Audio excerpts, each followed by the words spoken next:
Sometimes people ask me, why am I so productive? How is it that I can write 4 books a year, give 100 talks, run 3 businesses, and do so much stuff of volunteer nature, traveling all over the world? Well, the answer is my organization system. And it's interesting, they interviewed 50 presidents of fast-growing companies in Inc. magazine. And they asked them, what time management system do you use? And 49 out of the 50 used a yellow pad where they write down everything before they start. They said, well, what about a BlackBerry? What about a time management system? And what about, no, they just take a sheet of paper and they write down everything they have to do the night before, and they work from their list all day long. And that's what I've been doing all my life. It's the most powerful time management tool of all. It's clear, it's visible, it's right there. You add new things onto it, you tick them off as you accomplish them, you roll forward the things you didn't complete to the next day. Most amazing time management system of all is a pad of paper, a pen, and you every single day.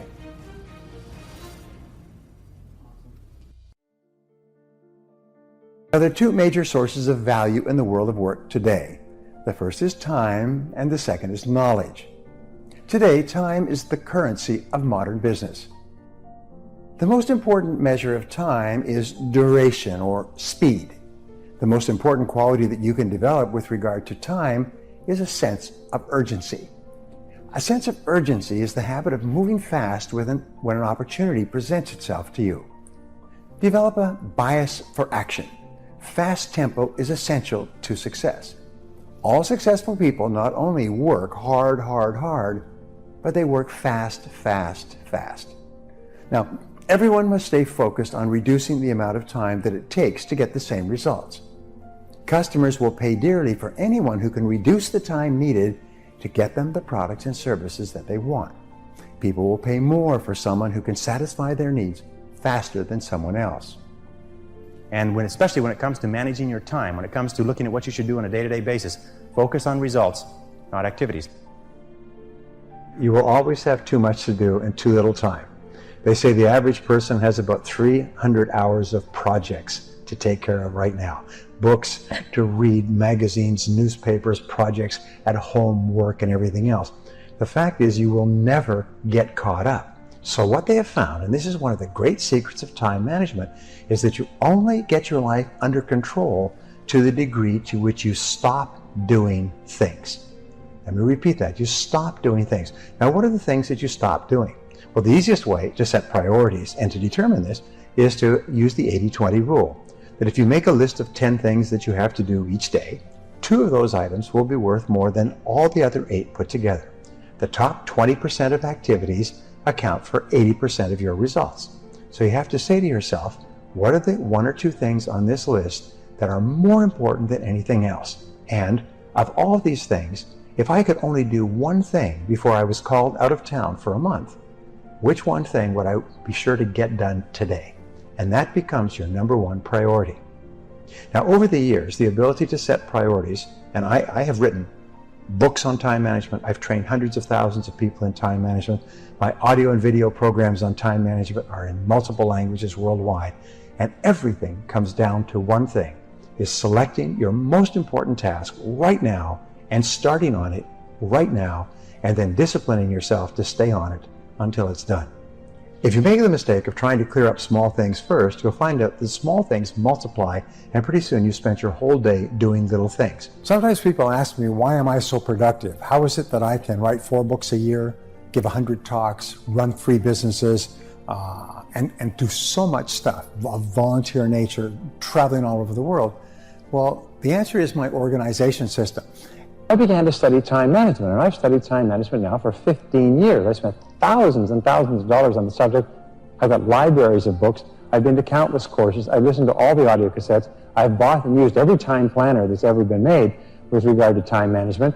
And I found that there is a core element in time management, and it is the element of priorities. And I think that the ability to focus and concentration are the 2 keys to success in life. That the ability to focus clearly and know exactly what it is you want to accomplish, and the ability to concentrate single-mindedly on accomplishing that 1 thing without diversion or distraction are the keys to success.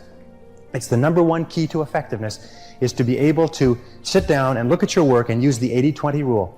Say to yourself, Which is the 20% of the number of things that I have to do that account for 80% of the value of my work? And always work on the top 20%. You see, in life, there's never enough time to do everything, but there's always enough time to do the important things. Instead of doing what is fun and easy, which is what most people do, you know what they do? They make a list of everything they have to do, and then they start at the bottom of the list and they work on the irrelevant things. At the end of the day, they haven't got anything done. Successful people, peak performers, concentrate on the top items. And remember, anything other than working on the top items on your list is a waste of your time. And time management is not just time management is life management. You can do anything you want with your life if you'll manage your time properly. We all have the same 24 hours a day, and the ability to concentrate, to discipline yourself, to use willpower and perseverance to concentrate on one thing at a time is a quality of all success. Nothing great has ever been accomplished without the ability to concentrate single-mindedly on one thing at a time. Always concentrate on the best use of your time. There's probably no skill that's more closely correlated with success and achievement in every part of your life than the ability to manage your time well. It'll bring you to the attention of your superiors faster. It'll help you to get more done in a shorter period of time. It'll make you feel better about yourself. It'll lead to faster promotions, higher status, greater pay, and everything. Time management is essential to your health as well. Not just your productivity, but you only feel good about yourself to the degree to which you feel you're in control of your time and your life. In fact, the major reason for stress in America is a feeling of being out of control, a feeling of having too much to do and too little time to do it in. Here is my favorite time management question, which I give to you for free. It's simply this. Before you start anything, ask yourself, what is the most valuable use of my time right now? Make a list and say, what is the most valuable use of my time right now? When you get into your car, say, what is the most valuable use of my time right now? When you leave the house or leave the office, say, what is the most valuable use of my time right now? Ask yourself that question over and over and over again. Repeat it and repeat it and repeat it until it's driven into the subconscious mind as a command. And whenever you have a temptation to do something that is small and irrelevant, that command will go, blam, what is the most valuable use of your time right now? And you, whoo, and it'll push you into doing what is the most valuable use of your time. And whenever you're working on the most valuable use of your time, you feel great. You get concentrated effort is a source of energy and enthusiasm. It makes you feel wonderful when you're working on something important, and it makes you feel nothing when you're working on something irrelevant. Now, procrastination is not only the thief of time, it is also the thief of life. To outperform your competition, both inside and outside your organization, you must develop a time management habit of moving quickly when something needs to be done. You must develop a reputation for speed and dependability. The wonderful advantage of developing a sense of urgency and the habit of moving fast is that the faster you move, the better you get. This is because the faster you move, the more experience you get. The faster you move, the more you learn, and the more competent you become. The faster you move, the more energy and enthusiasm you have. People who move fast as a way of life soon develop a totally different temperament and personality than people who move slowly or who take a casual attitude toward their work. My friend Jim Rohn used to say, casualness brings casualties. In its simplest terms, successful people are more productive than unsuccessful people. Successful people have better habits. They dream bigger dreams. They work from written goals. They stay focused on what they need to get done. They do what they love to do, and they concentrate on getting better and better at it. They use their natural abilities to the fullest. They're continually generating ideas to solve problems and to achieve company goals. They focus on using every minute of their time to get maximum results. Develop a sense of urgency. A sense of urgency is a quality that is possessed by only 2% of the population. 2% of the population do things fast. 2% of the population have a bias for action. In Tom Peters' wonderful book, In Search of Excellence, he says that all the excellent companies have a bias for action. And all of the companies that do not classify or do not come into the excellence category do things when they get around to it. You call them up and you have a problem or a complaint. You hear from them 3 or 4 weeks later. But the excellent companies, you call up with a problem or a complaint, and bang, there's somebody back to you in 2 minutes. If you ever want an experience, call IBM, call Hewlett-Packard, and say, I'm having a problem getting some information. I'm having a problem with my PC. They won't let you off the phone until they've taken care of you. You call the other companies, they'll say, it's not my job. They'll say, the guy who takes care of that isn't here. When will he be back? I don't know. Can you take a message? I don't have a pencil. You know, you've spoken to those people? And then they can't understand why they're struggling. You know that 20% of the companies make 80% of the profits in every industry? Interestingly enough. So develop a sense of urgency. Get the reputation as the person who does things fast. Develop a reputation for speed and dependability, and your future will just open up in front of you.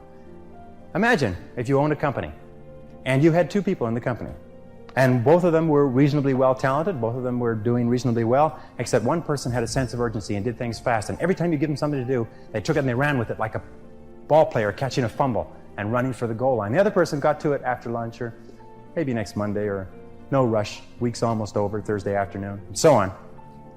Which one would you give additional responsibility to? Which one would you promote? Which one would you spend money training? Which one would you send to places where you needed help? It's always the person with a sense of urgency. I can tell you this, that the sense of urgency for me has been worth hundreds of thousands of dollars. As a consultant, I have been able to save my clients sometimes millions of dollars by acting fast when they've given me a project to take care of, whereas if I had acted even a day later, it could have cost a fortune. And if you'll develop that habit of working fast, that sense of urgency, act now, do it now, do it now, do it now. In selling especially. Somebody calls you up and has a question, get back to them now. Somebody has a problem, get back to them now. Somebody needs something, move on it quickly. If you have to forego coffee breaks or lunch or something else, move fast. If you develop that reputation for speed, it will be worth a fortune to you. Takes a little while, but it's a habit. Most people just sort of shuffle through life. You know, they get to it when they feel like it. But all the excellent people, all the high performers have a sense of urgency. I want to give you 4 time management tips for work-life balance. Now, time management behaviors are very much a matter of choice. You choose to be efficient or you choose to be disorganized. You choose to focus and concentrate on your highest value tasks, or you choose to spend your time on activities that contribute very little to your life. You choose to be positive or you choose to be negative, and you're always free to choose. Now, the starting point of overcoming your previous programming and eliminating the mental blocks to time management is for you to make a clear, unequivocal decision to become excellent at the way you use your time. You must decide right here and now that you are going to become an expert in time management to improve the quality of your life. Your aim should be to manage your time so well that people look up to you and use you as a role model for their own work habits. There are 4 time management methods that you can use to program yourself for peak performance to improve your work-life balance. Here they are.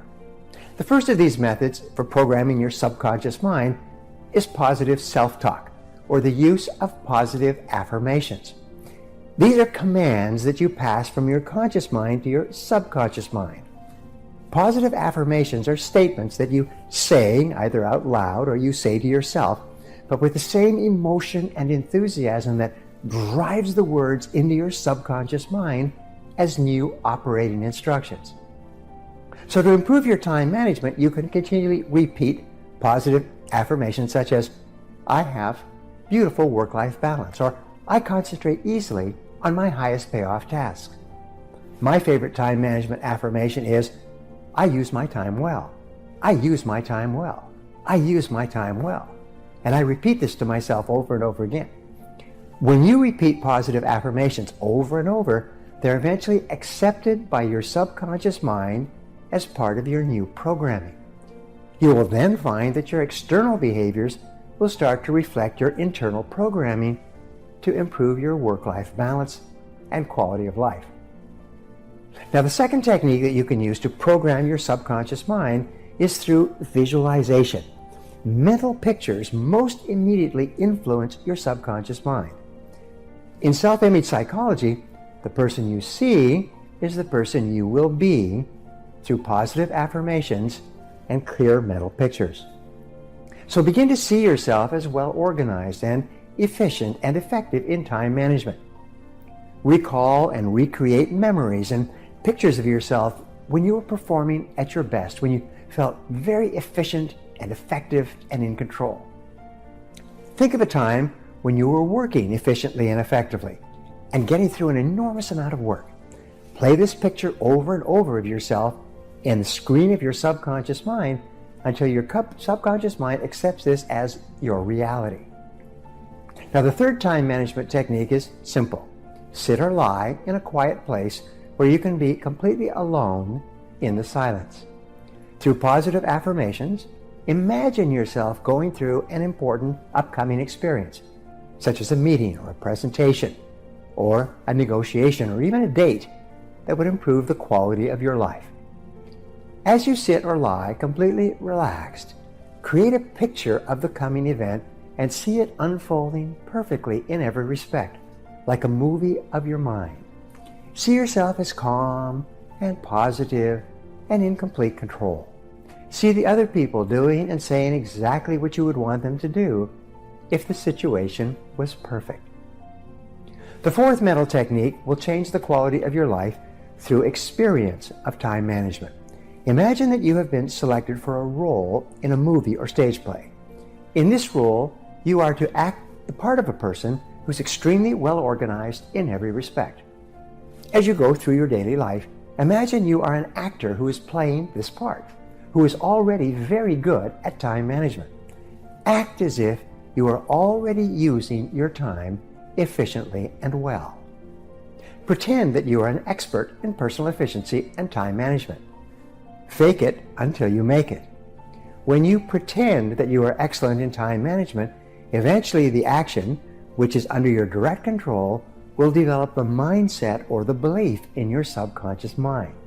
In other words, you can act yourself into feeling and believing yourself to be excellent in time management.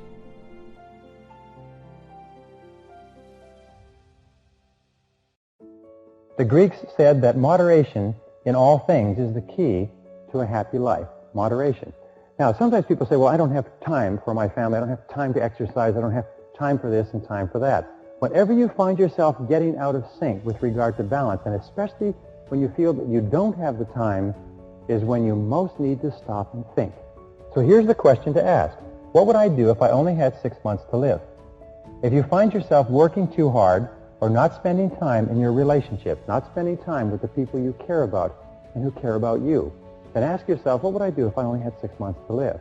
And if what you would do is you'd spend more time with the important people in your life, the time to start spending that time is now. So what would you do if you had 6 months to live? You know, it's an old joke that doctors say is that they never met a businessman on his deathbed who said, boy, I wish I'd spent more time at the office. The fact of the matter is that balance and moderation in all things increases your productivity, increases your efficiency. And remember, the only reason you're working is so that you can enjoy the great things of life, which are your people, your relationships, the things that make you happy, and so on.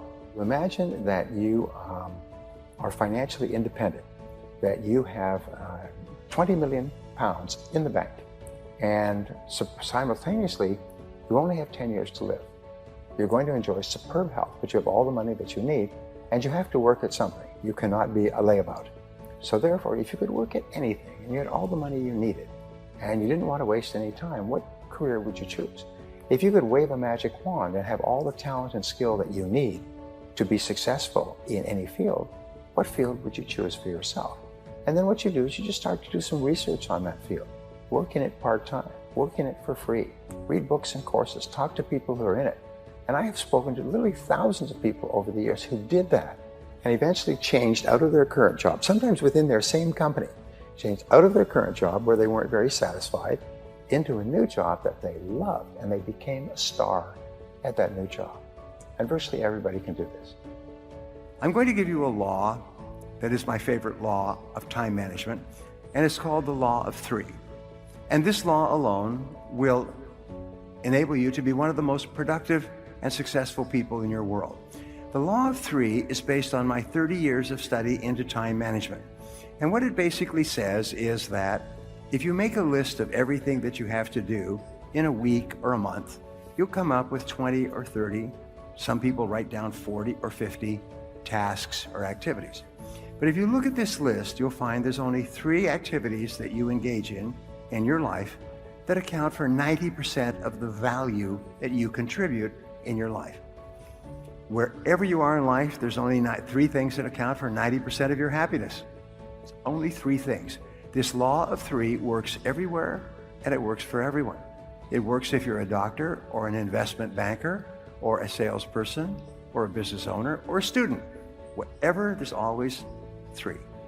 And so what you do is you make a list of everything you do, and then you ask 3 questions. Question number 1 is that if I could only do one thing on this list all day long, which one activity would have the greatest positive impact on my life?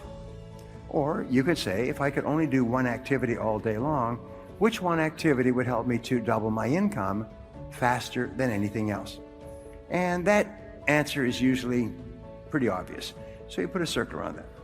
And then you ask it again. If I could only do 2 things all day long, what would be the second most valuable thing that I could do? And you go through your list and you come up with number 2. And then you ask the question the 3rd time.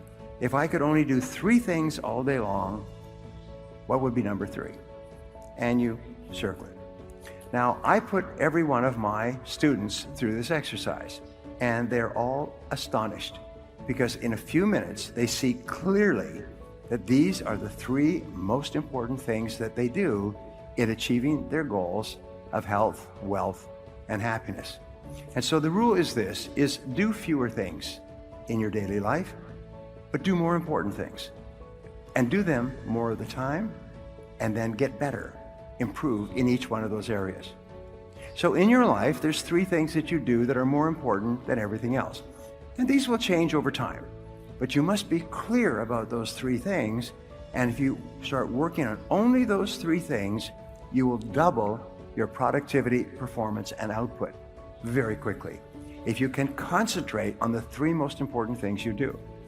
Well, there's 4 requirements for you to make these techniques work for you. We call these the 4 Ds. The first D is desire. It's want. You must have a burning desire to be effective at time management. The second D is decision. You must make a decision that you are going to become an expert in this subject. You are going to take this course, you're going to use these materials, you're going to practice them over and over again, because what we have found is in the absence of a decision, nothing ever happens. You need a clear, unequivocal, do or die, burn the bridges decision that this is a subject that you are going to master. The third D is discipline. You must discipline yourself to practice and repeat over and over again good time management techniques. In fact, we say that time management is self-discipline in action. And the ability to discipline yourself more than anything else is going to determine your success in life. And the 4th D to become excellent in time management is determination. You must have the ability to persist. You must have the determination to keep on keeping at it, long enough until you become very, very good in this field. But I promise you this, the payoff is tremendous, because you see, time management is really life management. Everything that you do to improve the quality of your time management will improve and enhance every part of your life. You can even say it this way, the quality of your life is determined by the quality of your time management. The quality of your life will be determined by the way you use your time minute to minute, hour to hour, day to day, because your time is your life. In every single study of high-performing men and women, we find that intense result orientation goes hand in hand with big payoffs in life. You see, it's not how much time you put in or the activities that you engage in or how sincere or how intelligent or competent or capable or anything else. It's only what you produce, the results that you get from the time that you put in, that counts in determining your rewards, not only your psychic rewards, how good you feel about yourself, but your financial rewards. You're always paid in direct proportion to the quality and the quantity of the results that you produce. Point number 1 is that your rewards in life will always equal your results. As we call this the law of sowing and reaping, the law of cause and effect, that the cause of everything that happens to you is your ability to get results, and these are your rewards. If you want to increase the quality and quantity of your rewards, you have to think all the time about increasing the quality and quantity of your results. Now, the second point is this, is that most people are very unproductive. Most people could not do a full day's work if their life depended upon it. In fact, every study that I've ever seen suggests that the average person works at only 50% of capacity. In fact, in most work environments, about 30% of all the work time is spent in socializing, gossiping, wasting time, talking, chit-chatting, hanging around the water fountain, reading the newspaper, drinking coffee, and so on. What does it mean to you? It means if the average person is working at 50% or less of capacity, there are tremendous opportunities for you, if you'll do some of the things that we talk about, to rapidly move ahead of other people. The starting point of getting things done is the quality of neatness. The quality of neatness means that you start with a clean desk and you end with a clean desk. You start with a clean briefcase and you end with a clean briefcase. You take the time to make sure that your entire working environment looks neat and professional and productive and effective. Remember this, it's not just what you do, but it's the perception of other people of what you do that counts. I read a story by a self-made millionaire who said that he built 5 successful companies, and one of their critical rules was that every single person kept a clean desk. Now, the fourth key in getting things done is the importance of focus. Focus, which leads to clarity. And we talk about this over and over again. Focus means that you're absolutely clear about what you're trying to accomplish. Focus means that you're absolutely clear about your key result areas and why you're on the payroll. We say that fuzzy focus leads to fuzzy results. Clear focus leads to clear results. And this means that you take the time to think. You take the time to think through, why am I on the payroll? What have I been hired to accomplish? What are my key result areas? What are my core functions? What are the 20% of the things that I do that account for 80% of my results? And so on. So the starting point in getting things done is focus and clarity. I call this it's like adjusting the camera all the time. So you keep your focus very, very clear. Well, the next key principle is concentration. Now, concentration is what you do is once you've decided on the most important idea to achieve your most important goal, then you have to concentrate single-mindedly on one thing until it's complete. Bill Gates and Warren Buffett, the richest man in the world and the third richest man, were at a dinner party at Bill Gates' home last year. And there were about 100 guests, and they were standing around at the reception, drinking wine and so on. And these 3 men, Bill Gates, Warren Buffett, and Bill Gates' father, are good friends. And so they were standing, talking, and one of the other guests came up and said, "Excuse me, gentlemen, you are 3 of the most important people in the world. What would you say is the most important key to success today?" And they stopped talking, and they all turned, and they said, "Focus. Focus is the most important quality for success today." We're so surrounded by so many distractions of so many kinds that the ability to focus is more important for success than any other quality. Now, I developed a philosophy when I was young and broke. And the philosophy was that if rich, successful people tell you to do something, you should do it. If they tell you that this is a key to their success, then you should at least practice it for a while to see if it applies to you. What I have learned, and what I learned coaching my clients, my business owners, is I taught them how to focus. I taught them how to select specific goals and activities in each area of their life and how to focus like a laser beam on one goal at a time. If you can do that, you can conquer the world. Now, concentration is, in reality, where all the work in time management leads us to. It is the ability to concentrate 100% on one thing, setting priorities, the most important thing, and to stay with that single task until it's finished. Concentration means moving forward in a straight line toward the goals and objectives that you've clearly identified. It means concentrating without diversion or distraction. Focus and concentration. I believe in 25 years of research that the reasons for success and happiness in life are focus and concentration. The reasons for lack of success and unhappiness are lack of focus, lack of concentration. I have found the most important time management or personal productivity principle of all. And it is this, is make a list of everything you do in the morning before you start work, and then select the one item on that list that's more important than any others in terms of potential consequences, and then start on that one task and then work on it 100% of the time until it's complete. Now, if you can do that, you can double and triple your productivity, become one of the highest paid and most respected people in your world. Select your most important task, start on it immediately, work on it 100% of the time until it's complete. Because here's what I discovered in 30 years of studying and writing books on time management is that task completion is the key to success. It is not tasks that you work on, but it's only the tasks that you complete. If you're a student, it's completing your assignments and your reports. If you're a salesperson, it's completing the sales. If you're a business person, it's completing different transactions. Everything in life is completing tasks. Now here's a wonderful payoff. When you complete an important task, it gives you an increased sense of self-esteem and personal power. Your self-confidence goes up. You get more energy and more ideas. You feel happy about yourself. Whenever you complete a task, your brain gives you a rush of endorphins.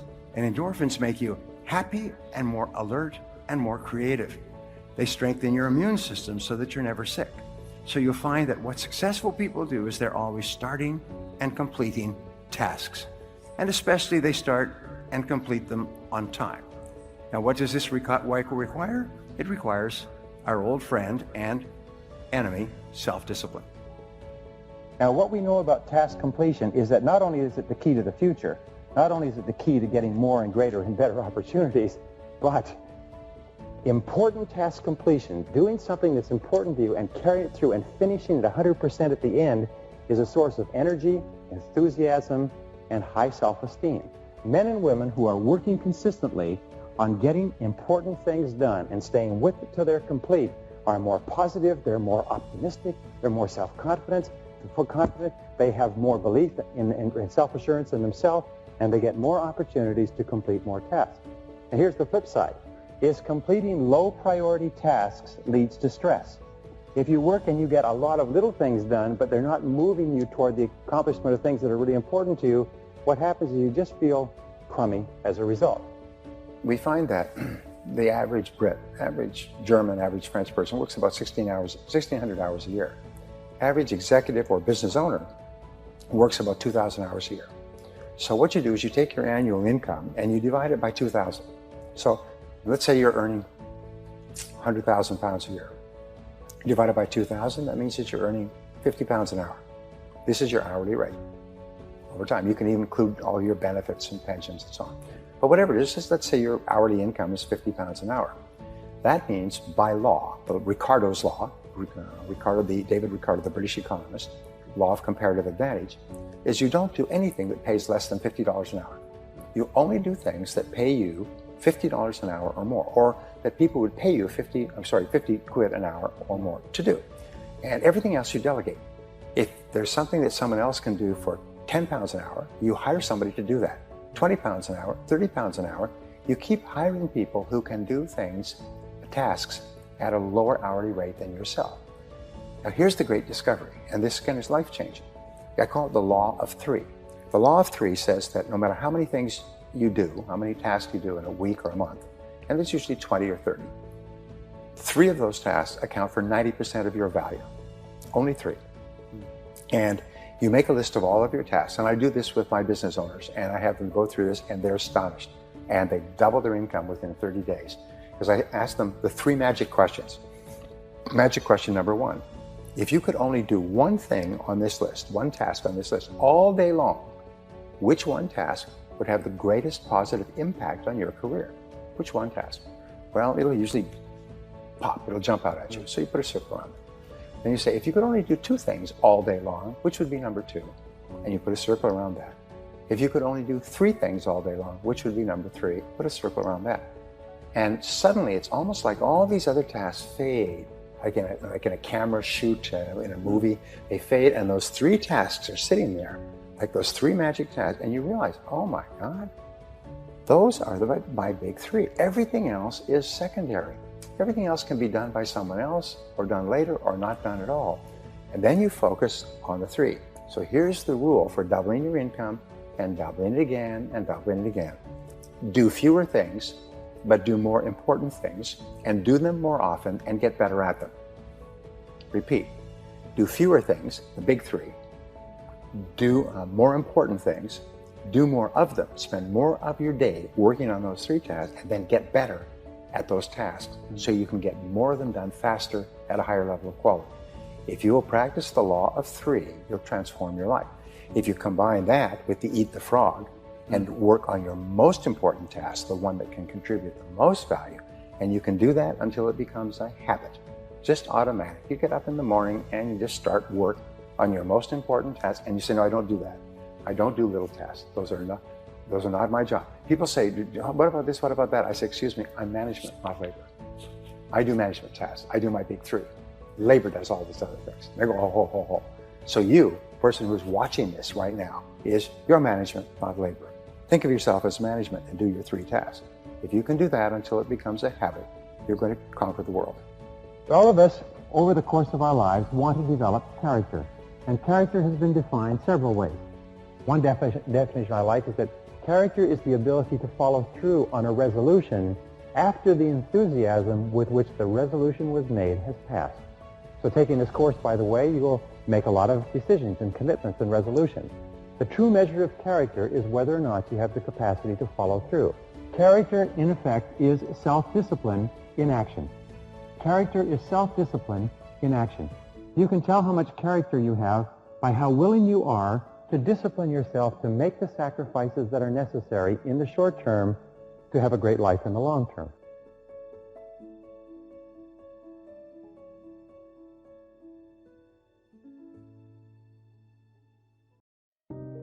Many years ago, I began to study the subject of time management because I thought it was a very helpful subject, and I was amazed at how much there was in time management. I then produced programs and books, and my books on time management are now the best-selling in the world in 40 languages. But what I learned was a concept, and the concept was called consequences. Consequences, I found, is one of the most important words in our world. And the reason is that in time management, something is important to the degree to which it has big potential consequences. And something is unimportant to the degree to which it has low or no consequences. Thinking has the greatest consequences of all. In fact, if you look at people who are successful and people who are unsuccessful, successful people do things that have greater long-term consequences. And unsuccessful people do things that have low or no consequences. And thinking has the greatest consequences of all. And especially the way you think about your time and your life. And if you think more effectively, if you think more positively, if you think more constructively about yourself, your time, your life, your activities, your relationships, your work, and so on, you actually improve them all. The first thing I want to talk about is what is called the development of a personal philosophy of time. A personal philosophy of time. Now, personal philosophy of time also means a personal philosophy of life. What is life? What does it mean? What does it stand for? And in life, there are two basic worldviews, and basically they're at opposite ends of the pole, and sometimes we fall in the middle. But the first worldview is a benevolent worldview. People with a benevolent worldview are those who have a positive mental attitude, generally speaking, toward themselves and their life.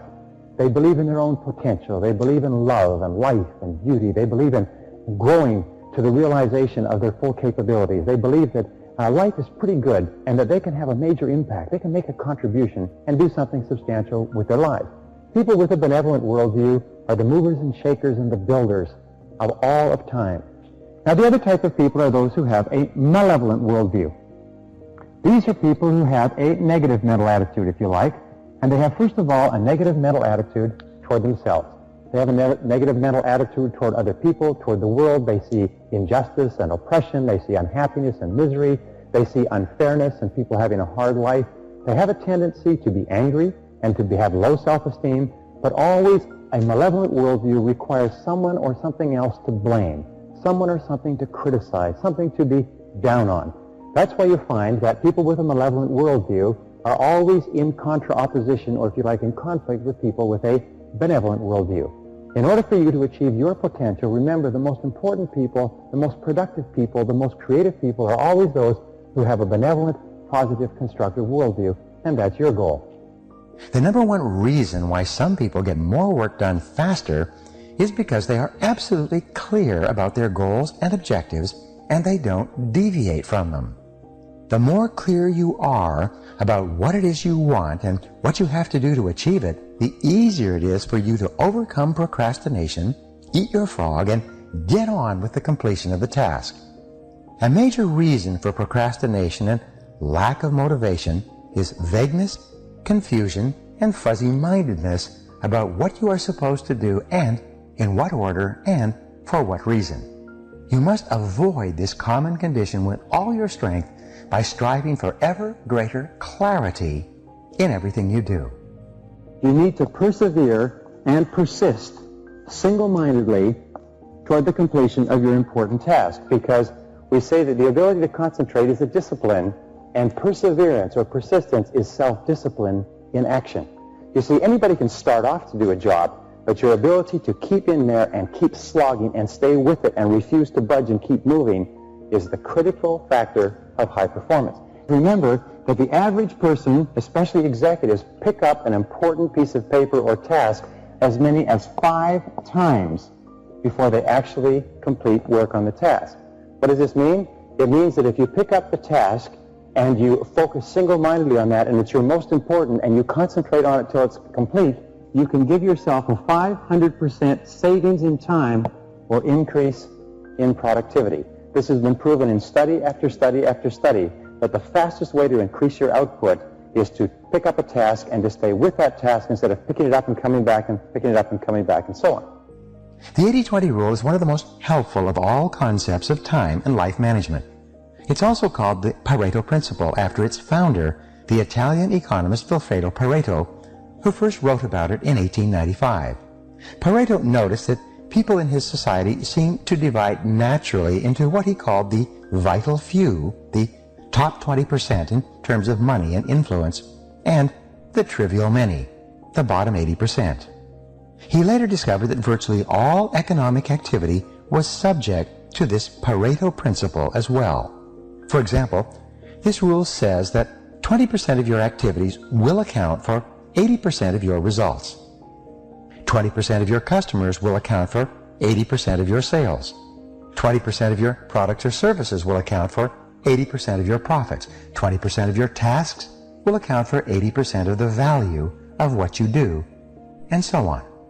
This means that if you have a list of 10 items to do today, 2 of those items will turn out to be worth as much or more than all the other 8 items put together.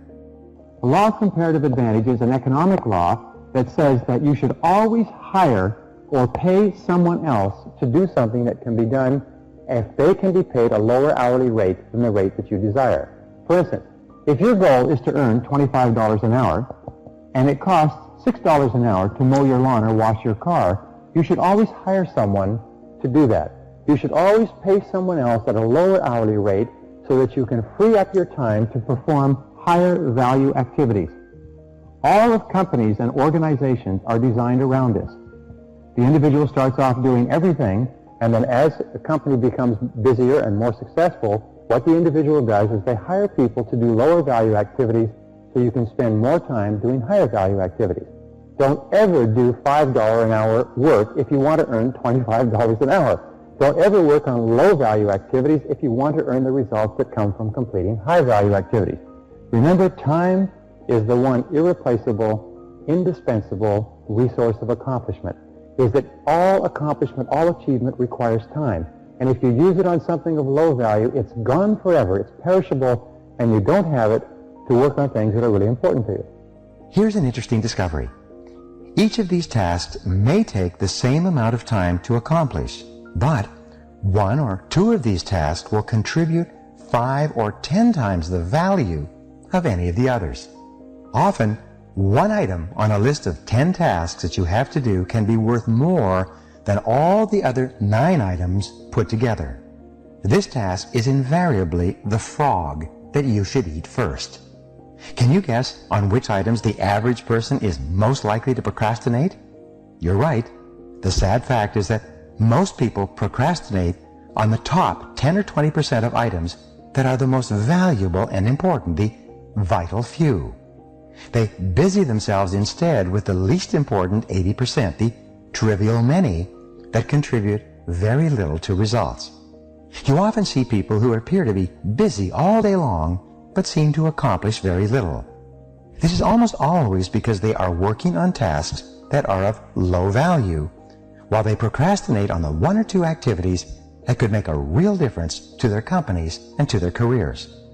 The most valuable tasks you can do each day are often the hardest and most complex. But the payoff and rewards for completing these tasks efficiently can be tremendous. For this reason, you must adamantly refuse to work on tasks in the bottom 80% while you still have tasks in the top 20% left to be done. Before you begin work, always ask yourself, is this task in the top 20% of my activities or in the bottom 80%? And here's a rule for success. Resist the temptation to clear up small things first. Remember, whatever you choose to do over and over again eventually becomes a habit that's hard to break. If you choose to start your day on low-value tasks, you will soon develop the habit of always starting and working on low-value tasks. This is not the kind of habit you want to develop or keep. You need to look at everything that you're expected to do based on your hourly rate. If your desired hourly rate is $10 or $20 or $30 or $40 or $50 an hour, then you ask yourself, is what I am doing now paying my hourly rate? Is what I'm doing now worth my hourly rate? Or ask yourself this way, if you're reading the newspaper or watching television or sitting around socializing, would you pay another person your hourly rate to engage in this activity? How much would you pay per hour to have a person watch television for you? When you're watching television, you should ask yourself, how much would I pay per hour to watch this television show? The average person doesn't realize that the amount of time that they spend watching television is in itself, if it were used to upgrade your skills and abilities, it's in itself enough to make you rich over the course of your working lifetime. A television can cost you thousands of dollars, even tens of thousands of dollars a year, if you don't think about the fact that when you're watching television, you're not doing something that is increasing your productivity. The hardest part of any important task is getting started on it in the first place. Once you actually begin work on a valuable task, you seem to be naturally motivated to continue. A part of your mind loves to be busy working on significant tasks that can really make a difference. Your job is to feed this part of your mind continually. Just thinking about starting and finishing an important task motivates you and helps you to overcome procrastination. The fact is that the amount of time required to complete an important job is often the same as the time required to do an unimportant job. The difference is that you get a tremendous feeling of pride and satisfaction from the completion of something valuable and significant. However, when you complete a low-value task, using the same amount of time and energy, you get little or no satisfaction at all. Time management is really life management, personal management. It's really taking control of the sequence of events. Time management is control over what you do next. And you are always free to choose the task that you will do next. Your ability to choose between the important and the unimportant is the key determinant of your success in life and work. Effective, productive people discipline themselves to start on the most important task that is before them. They force themselves to eat that frog, whatever it is. They accomplish vastly more than the average person and are much happier as a result. This should be your way of working as well. Time management is a lifelong skill. It's a lifelong commitment. It's not something that you learn and that you put aside. Time management is a discipline, but it's like physical exercise. It's like eating. It's like sleeping. It's like hygiene, brushing your teeth. You have to work on it continuously. Every single day you have to get up and you have to think consciously about how you're going to manage your time, how you're going to use it today. Remember, time is life. So you have to think continually about how you're going to use your life more effectively. A key part of time management is to take the short view, which means to measure out your time in minutes. We find the most productive people in our society, the most important, the most prominent, are those who are the most fastidious about their time management. They measure out their time in 10-minute chunks, like accountants and lawyers and doctors, whereas unsuccessful people measure out their times in half days and full days and weeks. So take the short view. Be fastidious about your time. Following that is know where your time goes. Know where your time goes. Take the time to think. Know where your time goes so that you can ask yourself if this is how you want to spend your time. Analyze it. Keep a list of how you spend your time. Look and ask yourself all the time, is this consistent with what I want to do and what I want to accomplish? Just say no if a particular activity does not contribute to the highest value use of your time. Just say no if something is not helping you. Use the techniques of delay in order to gain time to think about whether or not you want to do something. One of the best techniques I've ever used and discovered is what is called the 24-hour technique. No matter what anybody wants you to do, ask for 24 hours to think about it. Think about it overnight. Think about it over the weekend. Think about how you're going to say no, and just say no to anything that does not contribute to accomplishing things that are important to you. Dr. Edward Banfield of Harvard University studied success for years and years in this context. He said, what are the characteristics of people that cause them to move up socioeconomically in the course of their lifetime? What are the predictors of upward social evolution? And what he found out was that long-time perspective was the critical factor, that this is an attitude. And people with long-time perspective, as we mentioned briefly before, are those who take a look at where they are now and where they want to be in 20 years. And they make sure that everything that they're doing today is going to help them in the long term. They are willing to work hard today knowing that the payoff will come much, much later. And as you go up socioeconomically, you find that people's time perspective stretches out further and further. So develop the long view. Now, when we say developing the long view, we mean that people with the long view are willing to sacrifice in the short term for benefits in the long term. They're willing to study and prepare and plan and work. They're willing to practice the law of accumulation, which says that every great achievement is an accumulation of hundreds and thousands of efforts that a person puts in that nobody ever sees, but a person is willing to do it, realizing that the payoff will be tremendous. Taking a time management course or program and learning these things is an investment of time with a payoff that can last for a long time. Now, the third key, which comes out of the long view, is the ability to delay gratification. Economists agree that the number one reason why people or even economies fail is because of the inability to delay gratification. They want to spend all of their time, all of their money now. They want to have fun and do what is fun and easy rather than what is hard and necessary. If you start to think that you have a millionaire gene, like you are encoded, you're programmed to be a millionaire, it starts to change everything. You're about to hear a life-changing speech from Brian Tracy. Relax, take notes, and watch this entire video so you don't miss anything that can have a huge impact on your life. We say all change begins by you taking in new information that changes your self-concept. New information that changes your self-concept. So that you start to see your world and you start to believe about yourself in a different way. If someone were to say to you, I do this all the time, by the way. David and I used to go into restaurants or various places, and the person would be really, really nice and really, really helpful. And I say to David, I say, what kind of a future does that person have? And he'd say, she has a great future. And then we go into a place where they're rude and indifferent and uncaring. I say, what kind of a future does he have? And David would say, he has no future at all. And so we divide people into people with future, no future. And you can tell people with future because the way they do their job in the moment is the best predictor of their future. When I go into a place and the person is really, really helpful, I will call them and take them aside and I'll say, you know something, you're going to be a big success. You are going to be a big success later in life. This is my area of specialty and I know that. And they say, no, well, you don't realize, and they're young people and they're working hard. And I said, no, you have star quality. You're going to be a big success in life. And I just leave them with that like a big tip.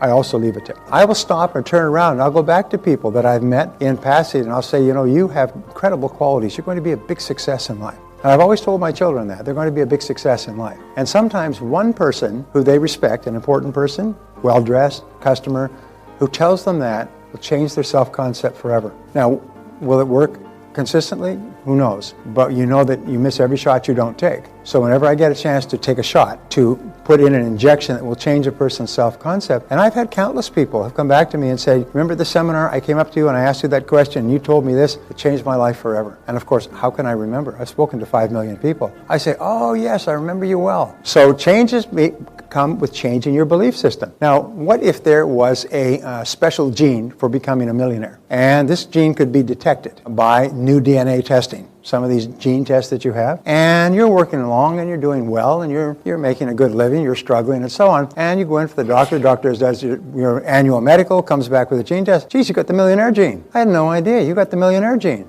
The millionaire gene, yes. You're going to be a millionaire in your adult life, probably in less than 5 years after you decide to become a millionaire. You say, you must be kidding. No, it's been tested. Every single person, every single millionaire who's been tested has this gene. It's a very rare gene. You're going to be a millionaire. You better get going. Find out how you're going to do it. If you walked out of that office absolutely believing that the gene test was right, you'd become like a house on fire. You'd become like a force of nature. Nothing would stop you. You'd say, I'm not going to do work at this chicken shit job anymore. I'm a millionaire. I'm a millionaire in training. Excuse the expression. I'm a millionaire in training. You'd be out looking for opportunities. You know something? You set up a force field of magnetic energy that would start to attract ideas to you and people and resources and things like that would change you completely. If you start to think that you have a millionaire gene, like you are encoded, you're programmed to be a millionaire, it starts to change everything. That means that you're guaranteed to be a millionaire if you'll just get on with it and start to produce value at a high enough level that you can be paid well and you can hold on to it. That's not a bad idea. Programming your mind for success. The psychology of becoming says that you are in a constant state of becoming. Each one is in a continuous state of growth and change. And I like to do it like this. It's almost like this is you, and you're continuing moving forward, and you're growing and changing depending upon the information that you're taking in. Now, the great tragedy is that if you always do what you've always done, you'll always get what you've always got. So if you're continually taking in the same old information, whether it's frivolousness or television set or TV or Twitter or something else, if you just keep taking the same thing and keep hanging out with the same people and reading the same papers, then nothing will change. The natural tendency is you just go on forever. But if you start to take in new information and new ideas and read new things and talk to new people, you start to evolve and grow in a different way, in a different direction, and at a different speed. Remember, the natural tendency is for people not to do this.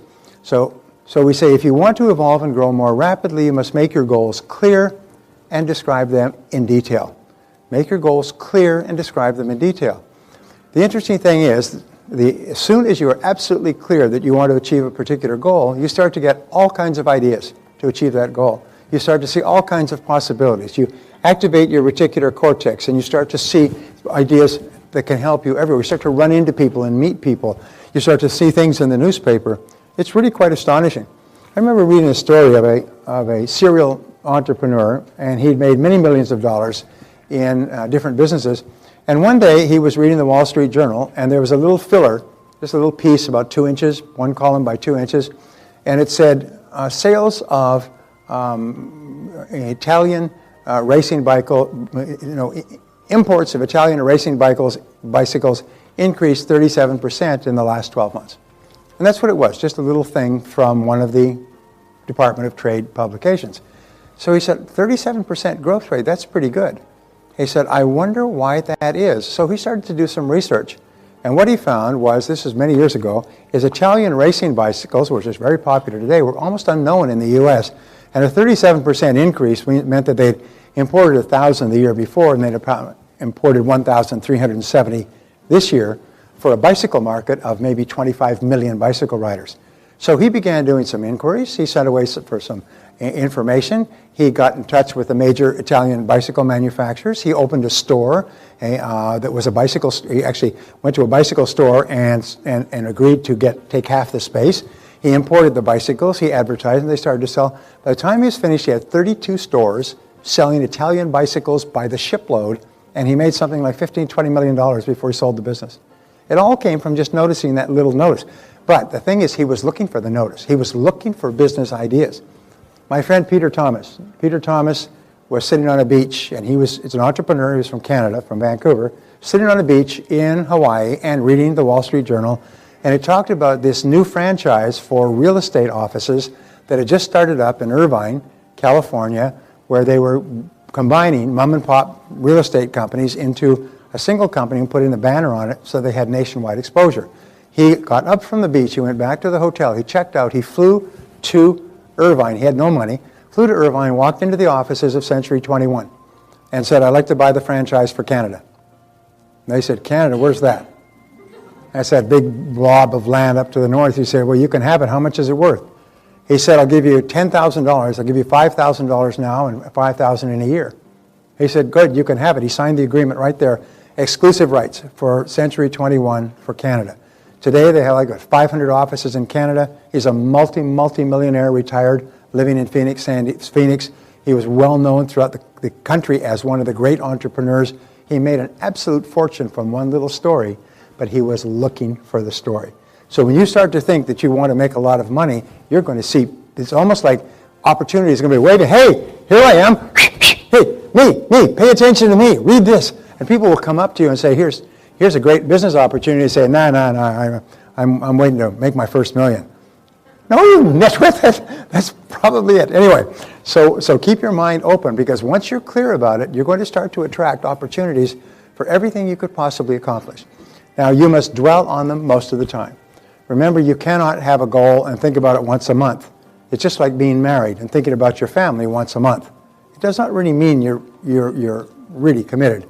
It's like the story of you've heard the story of the chicken and the pig on Farmer Brown's farm. And it's Sunday morning, and the chicken comes to the pig and says, Farmer Brown's been pretty good to us. Let's give him a ham and egg breakfast. What do you say? I'll provide the eggs and you provide the ham. And the chicken pointed out to him, he said, the pig pointed out to the chicken, he said, well, for you it's a donation, but for me it represents a big commitment. Well, you have to make a big commitment in order to achieve a goal. So there are two obstacles to becoming everything you are capable of becoming. Obstacle number one is homeostasis. Homeostasis, depending on what side of the country you live in, is called a hardening of the attitudes. It means that you become rigid and fixed in the way that you think. Homeostasis is another rephrasing of the comfort zone.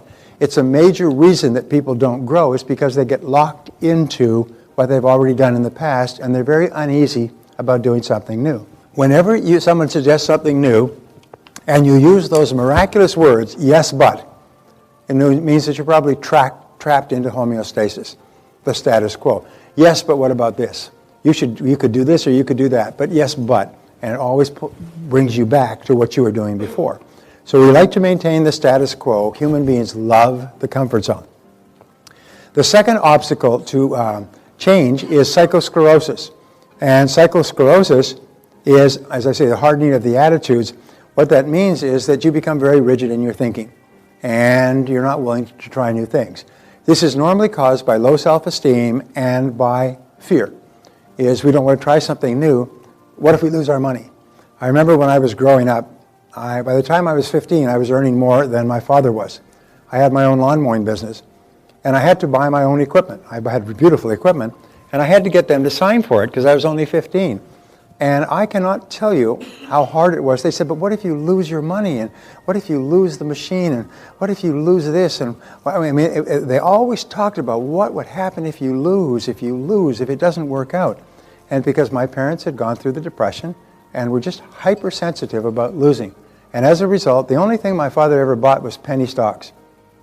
And you know something? Every one of those penny stocks ended up worth how much? A penny, yeah.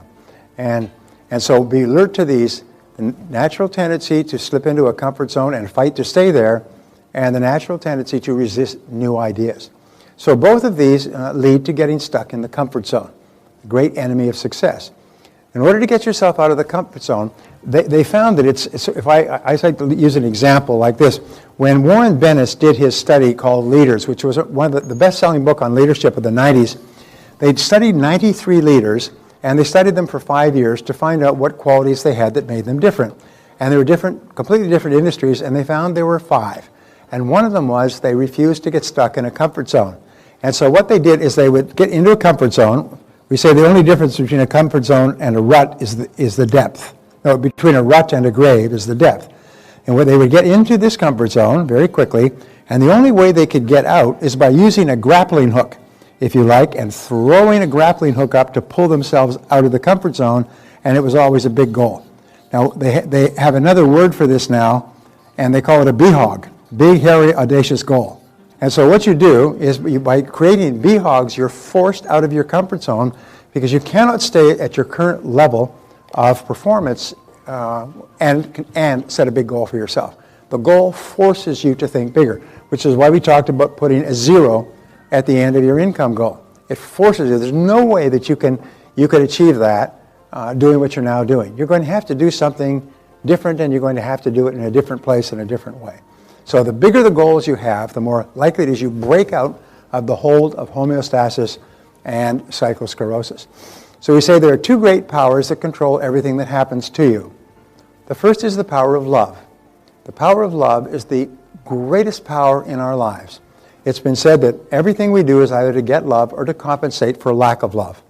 From the time we are children, moving from discomfort toward comfort, moving from pain toward pleasure, we're always striving to get the unconditional love and affection and respect of the people who are most important to us. And remember I said earlier that we strive for all of our adult life to compensate for what we felt we were deprived of as children. And so you can see, I came from a family that had no money, so I've always strived to be financially successful. Striven, I think is the word. Striven. Reminds me of a story in terms of past tense of this woman from Boston, a businesswoman, is on a business trip, and she gets to Halifax.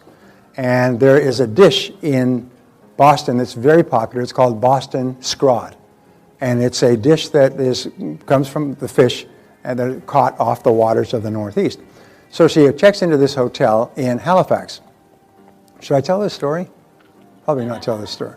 She checks into this hotel in Halifax, and she's been traveling all day. And she says, I've been traveling all day. Is there any place around here that I can get scrod? And the desk clerk says, well, yes, madam, there's several places, but I've never heard it asked for in the past pluperfect subjunctive before. Everything we do is either to get love or to compensate for the lack of love. And it's love, it's approval. People who have an extremely high need for love are driven into politics, into show business, they're into areas. Do you remember that wonderful line from Sally Fields when she got the Academy Award? You like me? You really like me? I mean, this was the greatest thing in her life, is that the people that were her peers in Hollywood, they really liked her, and they gave her the Academy Award because all her life she has been striving for love and acceptance from her peers. The second great power that controls everything that happens to you is the power of suggestion. And you and I are inordinately suggestive in that we're constantly affected by the suggestive elements in our world. Everything counts. Every single word we hear, every conversation we have, every song we listen to or news story, everything we read has an effect on us, and it's helping us or hurting us. Everything counts. Everything counts. If I were to say to you, geez, there's some great research. It says that if you eat really, really healthy foods, you're going to feel much better and have more energy and sleep better, and your skin will be better and your digestion will be better and everything else if you eat really, really good foods. Did you know that? You'd say, come on, give us a break. We've known that for 50 years. We know what we should eat, we just don't eat it because we like delicious things. And really good foods are not always delicious. So, of course, we know that. But if I were to say that everything that you take into your mind affects your personality and your temperament and your self-confidence and your goals and your clarity and your intelligence, it has a profound transforming effect, you'd say, wow, that's an interesting thought. Everything you take into your physical body affects you physically. Everything you take into your mind affects you mentally and emotionally, and it affects the results that you get in life. For example, when Barbara and I found that Christina was on her way, we went out and bought more than 30 books on child raising. And we read them back and forth and discussed them for 9 months. We had read thousands and tens of thousands of words on child raising. And after our children were born, we read baby's first 3 months of life, baby's first 6 months, baby's first year, baby's first second year, and so on, so that we were keeping current with everything that we possibly could, so that we knew what we were doing. Do you think that that had an effect on what kind of parents we were? Flooding our mind with hours and hours of reading on how to raise happy, healthy children? An enormous impact on our parenting because we flooded our mind with it. I then meet people who have children who have never read a book, never taken a course, never read an article, never talked to anybody. They say, oh, you just do it naturally. You wonder why your kids are wearing their pants down to their ankles and have got earrings in their nose and mohawk haircuts and smoking dope and drinking, and they're 9 years old. Anyway. Number 6, the law of habit has an inordinate impact. The law of habit or inertia says that in the absence, the law of inertia says in the absence of a specific decision on your part to change some aspect of your life, the natural tendency will to go on the same way indefinitely. In other words, inertia says that a body in motion tends to remain in motion indefinitely in the same direction. And a body at rest tends to remain at rest. And unless you make a decision to do something different, you remain at rest. Einstein had a wonderful line. He said, nothing happens until something moves. Nothing happens until something moves. So it's really important that you think of moving. So, I say 95% of everything we do is by habit. And 95% of your success or failure will be determined by your habits, either good or bad. I've written a book on this called $1 Million Habits, which is a great book. And it takes 12 critical categories of life: health, money, technology, learning, growth, family, relationships, and so on. And it gives the habits that the top people have in each of those areas. The interesting thing is that no one is born with any habits. It's all habits that we have learned through practice and repetition over time. And we can override bad habits with good habits. Sometimes people have a smoking habit. How do you get over the smoking habit? You develop habits that override that habit. Exercise, self-discipline, not putting yourself in harm's way, not going to places where they smoke. You do everything possible to develop a new habit until you have the non-smoking habit. There's some people who have been chronic smokers, now they're chronic non-smokers. They're religious about not smoking. So you can develop any habit you need to develop. And 95% of what you do is habit. From the time you get up and brush your teeth in the morning, to the way you mix your coffee, to the way you drive your car or park it, to the way you dress, everything's a habit. Now there's some habits that are good to have because they make things automatic and easy. You don't even have to think about them. There are other habits that can be very, very harmful and need to be challenged if they are not serving you. My friend Ed Foreman said the rule of success, he said, he said, good habits are hard to form, but easy to live with. Bad habits are easy to form, but hard to live with. And the rule is to form good habits and make them your masters. And so what you say to yourself, if I had a habit of this, being punctual, a habit of planning every day in advance, a habit of exercising for 30 to 60 minutes each morning when I get up, a habit of going to bed by 10 o'clock, if I had these habits, would they serve my life? Well, surprise, surprise, you look around and find really successful people, they have these habits. And nobody had them to start with. So Goethe said, with regard to habits, everything is hard before it's easy. The reason that people do not develop good habits is because they're lazy and undisciplined.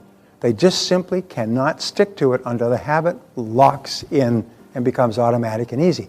But here's the good deal, is that once the habit is locked in, it's easier to do it than not to do it, because it becomes your new comfort zone. And you are only comfortable when you are performing with that new habit in that new range. So developing new habits is important. Now, how do you develop habits? Well, the biggest mistake that a person makes is say, well, I want to develop all of these habits. No, develop one a month for the next year. Pick the habit. Say, well, if I went early to bed, early to rise, that would really help me, because I get a good night's sleep and I'd be up, I could plan my day, and I'd be able to start early, okay?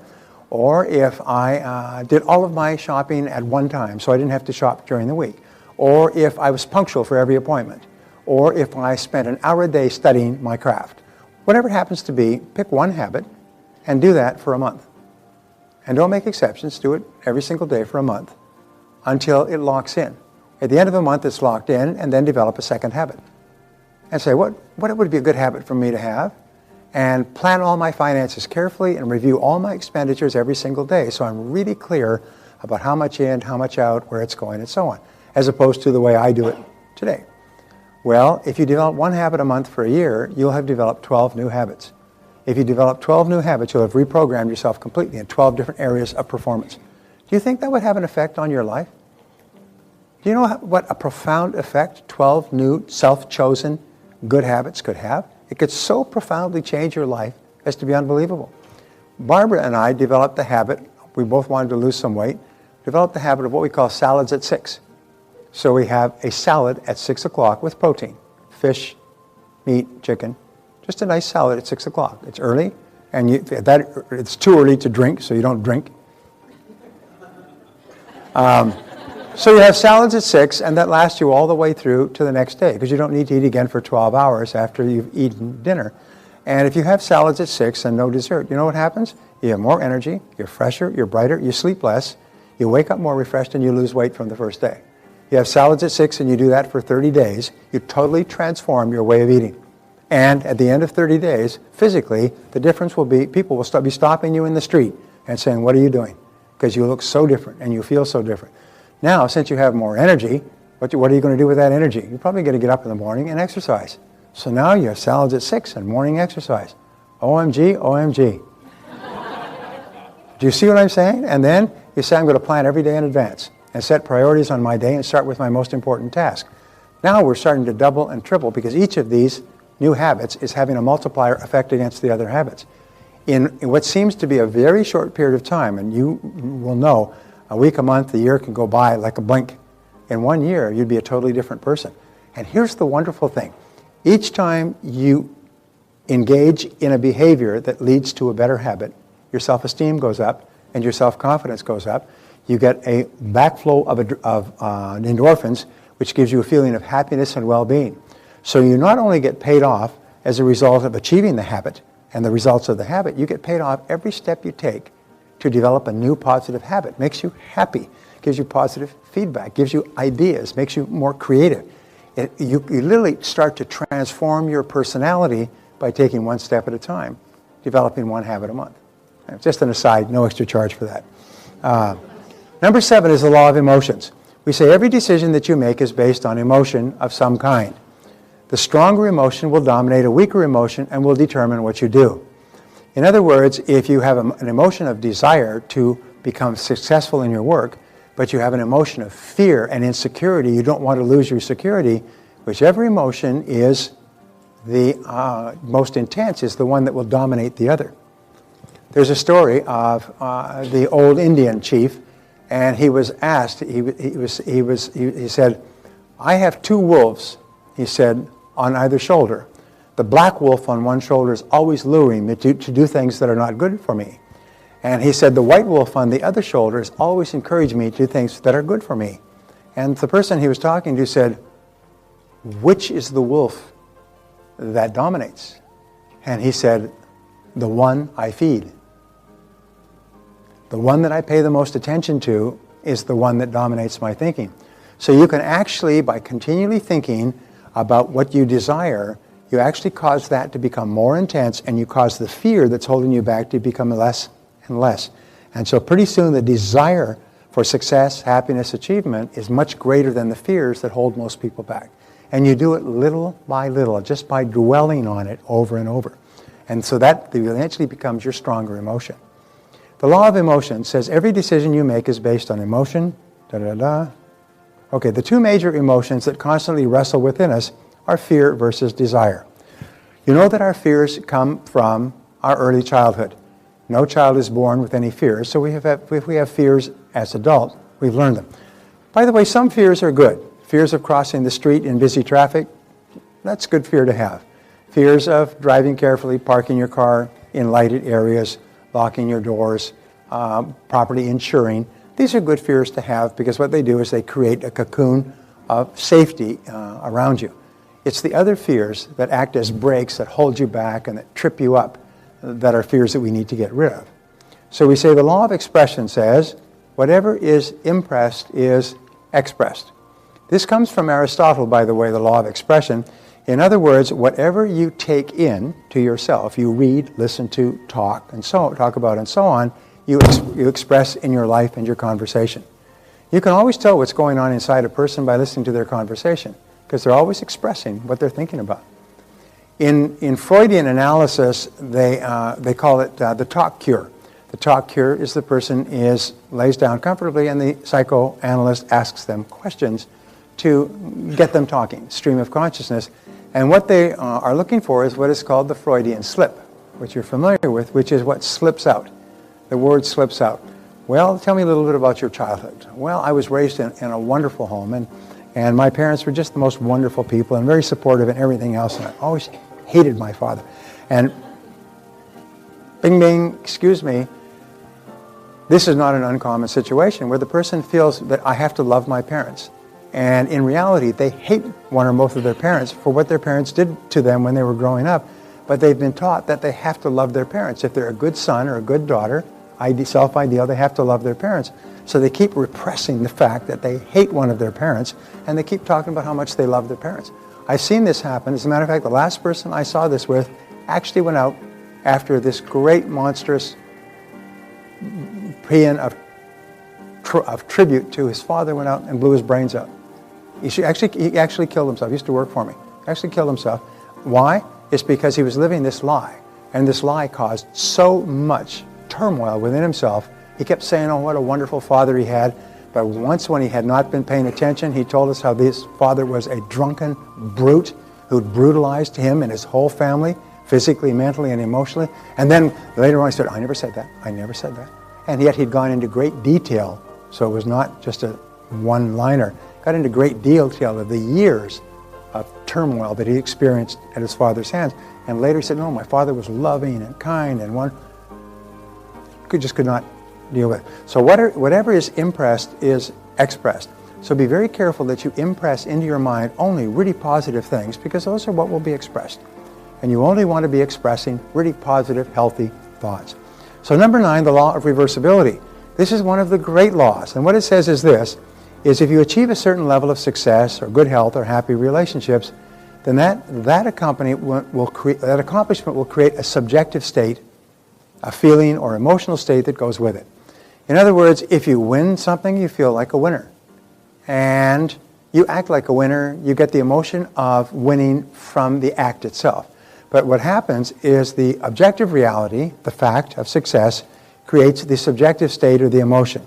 And this is what we say, so that if you are a winner, you feel like a winner. But if you haven't been a winner, if you create the feeling, just think how you would feel if you succeeded in this area. And you start to think and create a visual picture of yourself succeeding. I remember Mary Lou Retton had this visual picture in her mind for 10 years of being on the top stand at the Olympics and getting the gold medal in women's gymnastics. She had that picture for 10 years. And she trained toward it and trained toward it and trained toward it. And she could see it. And every single person she ever saw in the Olympics on there, she could see herself in the Olympics until it became her reality. And the thought of being up there drove her and motivated her and inspired her. So she trained and trained and trained and so on. And then the most amazing damn thing happened. Here's Mary Lou Retton working as hard as can be, doing well in local gymnastic competitions, but realizing she'd reached a ceiling. I think she was living in Chicago. And the greatest trainer of young women gymnastics in history, Bella Caroli, who had trained Nadia Comaneci, had trained her, defected from Romania and set up a school in Florida just when she was about to hit her peak of training. And so she told her parents she's got to train with this man. And her parents shut down their business, sold their house, and moved her and the whole family to the city in Florida where Bella Caroli's studio was. And she worked under Bella Caroli straight through to gold medals in the Olympics. I mean, it's just a great story. And what she had, though, was this very clear picture of winning, and the visual picture of winning created the objective reality.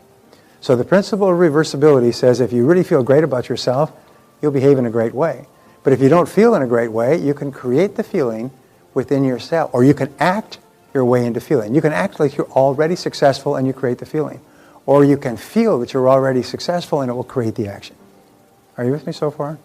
So it's really important. This law of reversibility goes back and forth. What William James of Harvard says, that if you do not have an emotion, but pretend as if you already do have the emotion, you'll experience the emotion that would go along with the success. So we say, imagine that you have your goal already.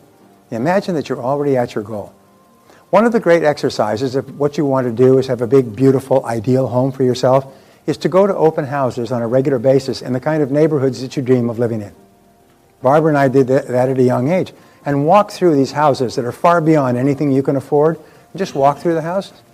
Just walk through the houses and think about living there.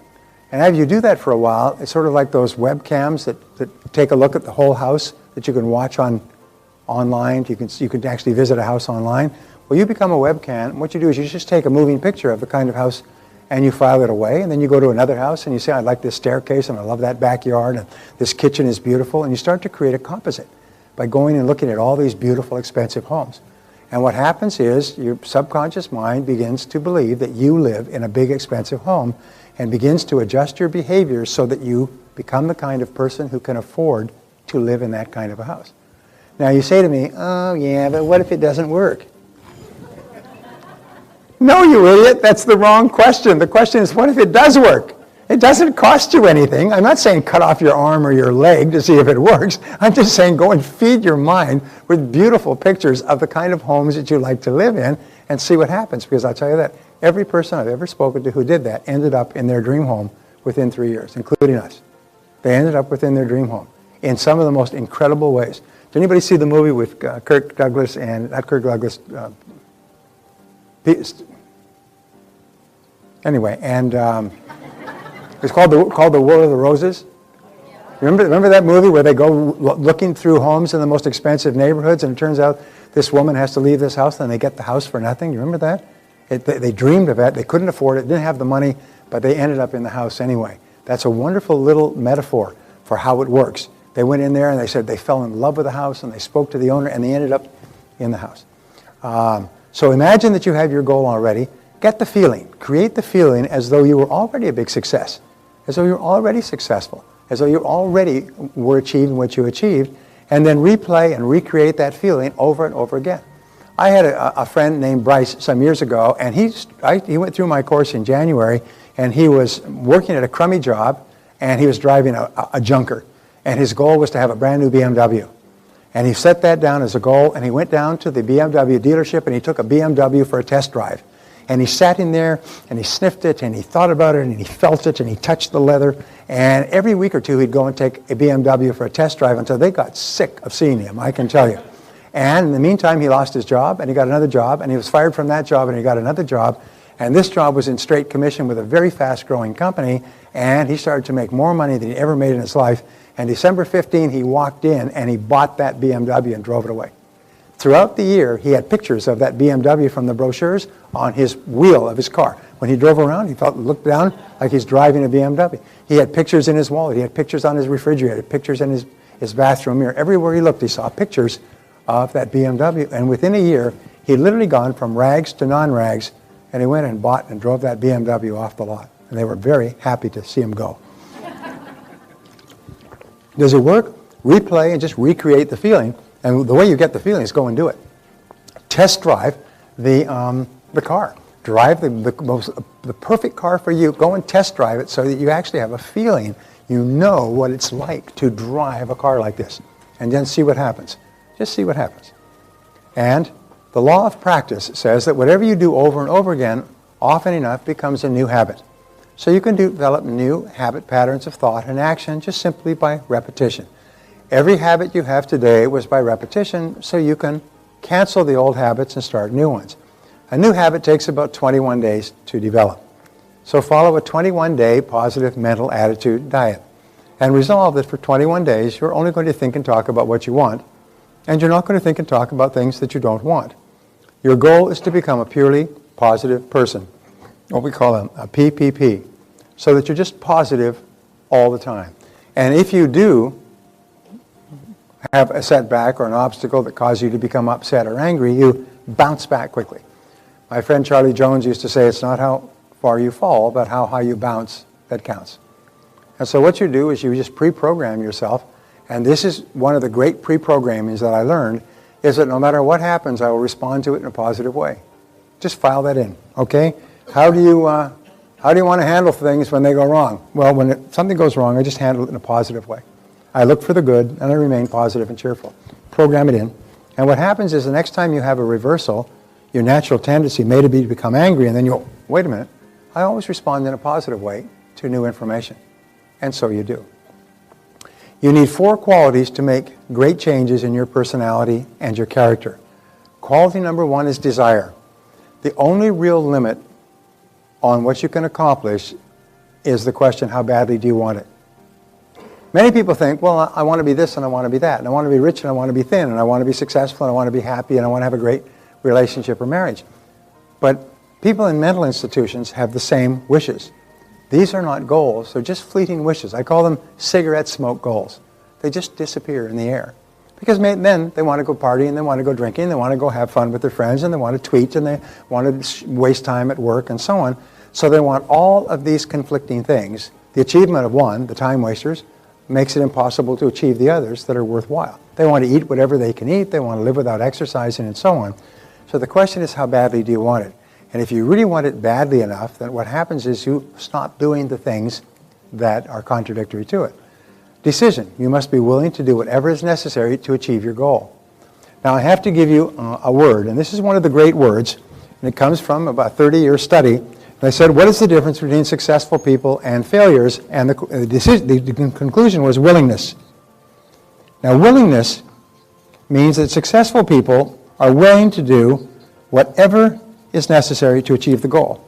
They said unsuccessful people are willing to do many things, but just not everything. They're willing to work hard, but not stay late. And they're willing to work during the week, but not on the weekends.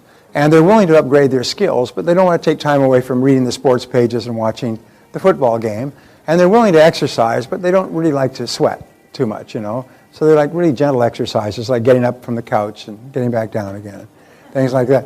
In other words, they're even willing to do this, but they're not willing to move to a new city. I've met people who decided the only way they could be successful was moving to LA, and they moved to Los Angeles from Iowa, from Indiana. They've got to move to Los Angeles or San Francisco or New York. In other words, they were willing to do, as Mary Lou Retton was willing to uproot her whole family and move to Florida to train under Bella Caroli. And as a result, there's no question at all, as a result, she became the most respected gymnast in the world. I've met her on a couple of occasions, by the way. She's short. She's a little girl. And she's one of the loveliest women you'll ever meet. She's married now. She's got 2 children, happy as can be. And she's just a lovely person. And you think, isn't that great? She deserves her success. Just such a good person. So decision. Make a decision and then be willing to do whatever is necessary within law. I'm not saying be dishonest, but be willing to pay the price. Be willing to pay the price. Number 3 is determination. Back your plan with iron willpower. Remember, when you start working on a new plan, as Confucius says, a journey of 1,000 miles begins with a single step. It's hard at the beginning. It's hard to get started. It's hard to keep going. It's easy to quit. But once you get going, you start to develop momentum, and it becomes easier and easier for you to get up and get going. You know, if you decide I want to get up and exercise every morning, the first time you do it, it's going to be very hard. Second time, not so hard. Third time, not so hard. After you've done it for 3 weeks, you can hardly wait to get up tomorrow morning and exercise. Because after you've exercised, you feel pumped, you feel high, you've got endorphins in your brain, you're energized, you feel good about yourself. You can hardly wait for that, what's called the exercise effect, after you've done it for 2 or 3 weeks. After that, you start to feel real irritable and antsy if you don't exercise. Most people who are into exercising just cannot not exercise because they start to feel really irritable. Discipline is the master key to riches. And this is really the most important key of all, is the ability to discipline yourself to do it whether you feel like it or not. To just keep on keeping on until it becomes a habit. But remember this, wherever you are today, you've gotten here by the things you have done or failed to do in the past. Wherever you want to go in the future, there's no limit because you can control it. And when you start to practice self-discipline, which Napoleon Hill called the master key to riches, when you start to practice self-discipline, it becomes easier and easier. And here is the great discovery, is that every act of self-discipline raises your self-esteem and your self-confidence. Every act of self-discipline deepens your persistence and your determination. Every act of self-discipline makes you stronger and more confident in yourself. When you practice self-discipline, you actually build yourself as a person. And that's why you find that the greatest men and women in history have worked on themselves, like working out with weights, to become very disciplined and focused in doing the things that they need to do to be successful. So every step you take toward becoming more disciplined actually raises your self-esteem and self-confidence and makes it easier for you to take the next step. So self-discipline is really the master key to riches. It's the foundation skill that makes everything possible. If you develop discipline, which is a learnable skill, you can accomplish anything in life. You can achieve any physical, mental, emotional, or spiritual goal. And especially you can achieve any financial goal if you just simply develop the disciplines that are necessary to achieve it. And after the break, we're going to talk about how we can program even faster. So please, let's take 10 minutes, stand up, stretch, and come back. Thank you. A friend of mine was giving a seminar, Jim Newman, was giving a seminar in Los Angeles, and it was a full-day seminar, and he'd given the morning, and they'd gone through the morning, they'd gone out for lunch, and they started up in the afternoon, like 1:30, and after the sessions are about 90 minutes, about 10 minutes into the afternoon, 15 minutes into the afternoon session, he started to feel sort of a bubbling and rumbling in his stomach. And then he started to feel a little bit nauseous. He started to perspire a bit. And then this rumbling and bumbling began to move south. And he realized he must have eaten something. He's got an upset stomach. He's got some kind of food poisoning. But he's conducting the seminar, and he's going on like this. And he's thinking about the break, but the break isn't for another 70, 75 minutes. And he doesn't think he's going to make it to the break. And it gets worse. And the brain begins to churn and bubble through his system. And he begins to feel nauseous in his stomach. And he knows he's got to get off to the stage and get to a men's room as fast as possible because he's going to throw up. Well, he's turning what to do, and he says, okay, everybody stand up, please. Turn to the person on your right and tell that person the one thing you've learned so far today that you've really enjoyed, and then turn to the person on your left and tell them one thing you'd still like to learn before the end of the day. Well, he'd had a couple of exercises like this before, so everybody stood up, started talking to each other, and he sprinted off the stage, down the hallway, into the men's room, into the stall, closed it, and he promptly lost everything bidirectionally. And this went on for about 4 or 5 minutes, and he got all of this stuff out of his system. And then he finally got himself all cleaned up, and he came back, to him. Everybody's still standing around, and when he walked in, they all stopped and looked at him. And he walked back up and came on the stage, and he said, okay, everybody sit down. And they sat down, and he started talking, and they started talking, and they were looking at him, but he noticed that they were not looking at his face. They were looking at his microphone, which had been on the whole time in the hotel sound system. And they asked him, did you ever find your friend Huey? Because it sounded like you were shouting for Huey! Huey! Huey! So one of the rules that you learn in speaking is turn it off before you leave the room. Have you seen in the newspapers how many politicians have actually gotten in serious trouble by speaking in a live microphone? They said something that was picked up by the sound system, and they were out of their office, they were out of politics because somebody picked it up. So anyway, it's something to think about.